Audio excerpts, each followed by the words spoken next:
right, how you all hold up? All right, let's go to the supercomputer. As we've been doing throughout, it looks like there's a couple more things to accomplish, isn't there? There's one more general session right now, in a few minutes.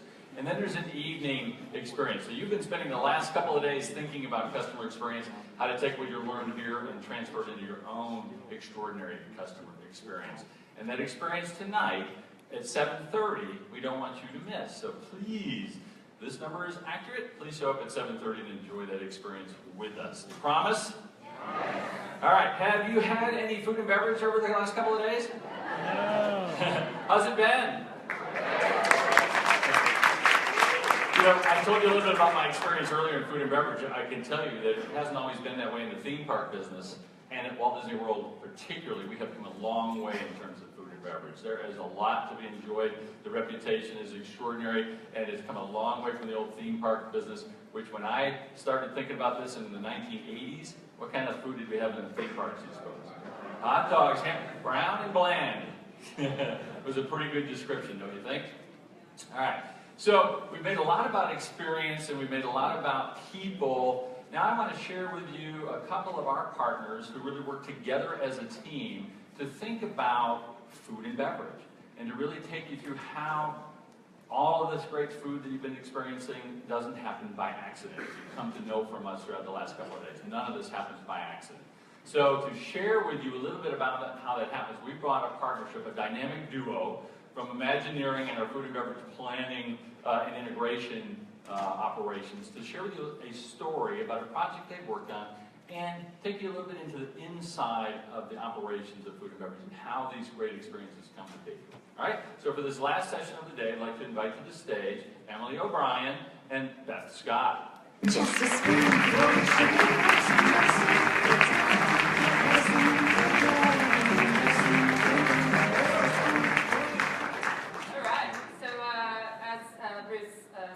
We are here to share an experience together, a very collaborative experience.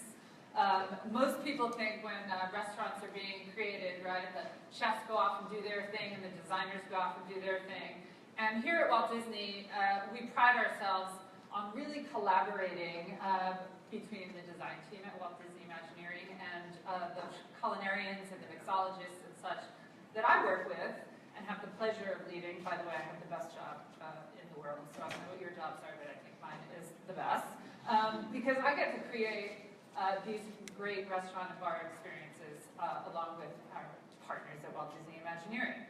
So some really interesting things that you might not know about Walt Disney Parks and Resorts. We have 1,000 food and beverage locations. So probably like one of the bigger restaurant companies in the world that you would think of. 600 of those locations are here in the U.S., 400 international, and we just opened an amazing park in Shanghai for those who haven't been.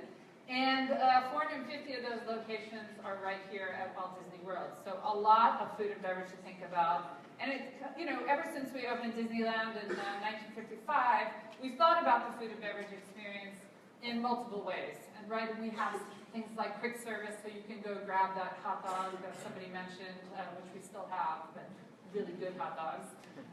You can go grab an amazing meal at, say, California Grill at the Contemporary Resort. You can grab a quick service meal at Cosmic Rays, a really great burger, or you can sit down and have a really nice meal. And most people don't think about theme park dining as a sit-down restaurant experience. And I think that's what Bruce was trying to say when we said we're kind of changing the face of theme park dining. And the best example that I have to share with you, and Emo and I want to share with you, is Tiffin's at the new Animal Kingdom. Tiffin's and Nomad Lounge at Disney's Animal Kingdom. And this is really our foray into how do we take really great risks with food and beverage, because again, the unexpected, and how do we really tell the story through the food and beverage experience and make sure that the great restaurant that our Imagineers gave us, we do it justice through the food and beverage. So Emo's going to take you a little bit through the design and how they were thinking about the design of this restaurant, and then we're going to give you a little sneak peek, a private special sneak peek into some back-of-house Disney things that actually no guest has ever seen. So, Emo? Okay, so Tiffin's is at Animal Kingdom, Disney's Animal Kingdom Park, which is a unique Disney park in that when you go to the Magic Kingdom, you're kind of in a world of fantasy. Books and movies and those sorts of media, you are watching someone else's story take place in front of you, like a soap opera, like, oh, are they going to fall in love and live happily ever after? But Animal Kingdom is a little bit different in that we, as Imagineers, wanted to take kind of some of the most interesting cultures and flavors and animals from around the world and bring them right here to Central Florida for our guests to be able to experience.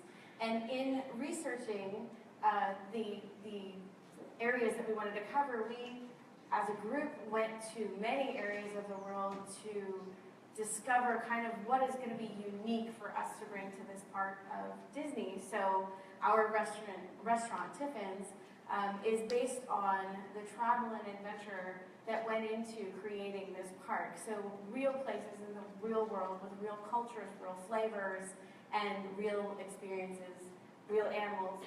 Everything is very grounded in reality and authenticity. So as you look at the front of our restaurant, you can see that all of the kind of theming and carvings on this building are related to animals that help you travel.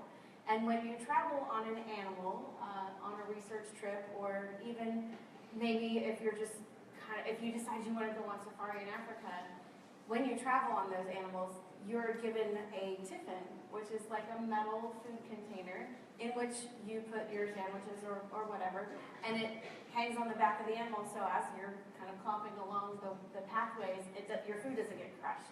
But it's a tool that's used kind of globally. We found it in Africa, we found it in Asia, and scouts here in America use them as their mess kits. So it's a very common thing, and it's one of the tools of the trade for traveling. So we thought that was the best kind of symbol to bring us to this restaurant here. So as we travel the globe in places like Nepal and Bali, we are looking at architecture and cultures and flavors and smells and kind of everything in the entire environment, sound, music, that really influences how we create a space that our guests can participate in instead of just look at. We want you to feel like you're part of the story, not just watching the story. As we have gone through, these two images are from our area in Bali, where we have some carvers that carved a representation of a safari with some giraffe, and those carvings are actually the front doors to the restaurant. They're on the bottom panel of the front door, and our chief creative director, Joe Rohde, there with the carver's new puppy in his pocket. We were playing with the kids, while we were hanging out at this house up in the hills in Bali. It was really quite fantastic. So you have as cool a job as I do. Yeah, it's very cool. Sorry. I mean, you're. I didn't get to go to Bali, by the way. I just want to go back. You've been to other places though. So as we look at the restaurant itself, we decided to theme the dining rooms kind of based on 3 key areas that the park are based on. So we've got our Trek dining room, which is based on Asia, which you see here. And what we did was we treated this like an art gallery, and the artwork comes out of the research that we did to create this park. So as you look around the room, you'll see that we have some custom carvings. This is a Sumatran white rhino, endangered species, with its DNA code behind it. So we want to kind of bring to the forefront of our guests, hey, there's real stuff going on in the world. There are animals that are in danger and in danger of extinction, and you can help by participating with our Disney Conservation Fund, if you'd like to. So we want to really tell not just how we created the park, but how you as a guest can participate. So it becomes a very inclusive space. We also have some carved Yeti heads that create this beautiful little tapestry of carving on the wall. These Yeti heads were actually carved in Nepal and are a part of the architecture that created our Expedition Everest attraction and the village in front of there. So if you go out into the space in the park, you can kind of find little details like this and maybe recognize them back and forth.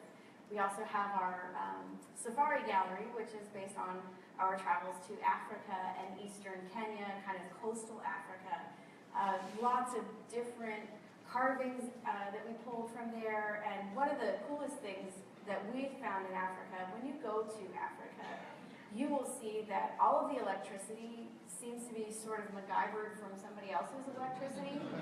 So there's wires literally everywhere, like everywhere, up on the poles and on the corners of buildings. And oh, I needed to add this little light over my doorway. Well, I'm going to grab electricity from over there and bring it over here. So there's bundles of wire everywhere. So this piece of art is actually just kind of a nod to the bundles of wire everywhere. And if you go to Harambe Village in Animal Kingdom, you will see representations of this, because when you go to Harambe Village, it's actually the size of a real East African town.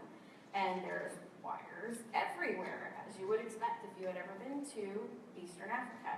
Another little fun thing we have in there is, can you tell if it's from Animal Kingdom or actual Africa photographs? So who knows? You take a look, you tell me. And then our final gallery is actually dedicated to the species of animals that our Worldwide Conservation Fund works so hard to protect. So all of the artwork in this gallery is based on animals. One of my favorite pieces is actually this one. It's called Tiger Surrounded. And it is a depiction of tigers, which are highly revered all throughout Asia. They're on the flags. We have a tiger on our flag in Anandapur, which is an area of Asia in Animal Kingdom. But you can see that their environment is being encroached upon by the built environment from humans. And so it kind of pulls that together as a notion that we need to be sensitive to what we're doing. Like the animals that we respect and care about so much, we're kind of endangering them. So we need to work to keep that from happening. Another really cool thing that we have in this gallery are these carved wood totems.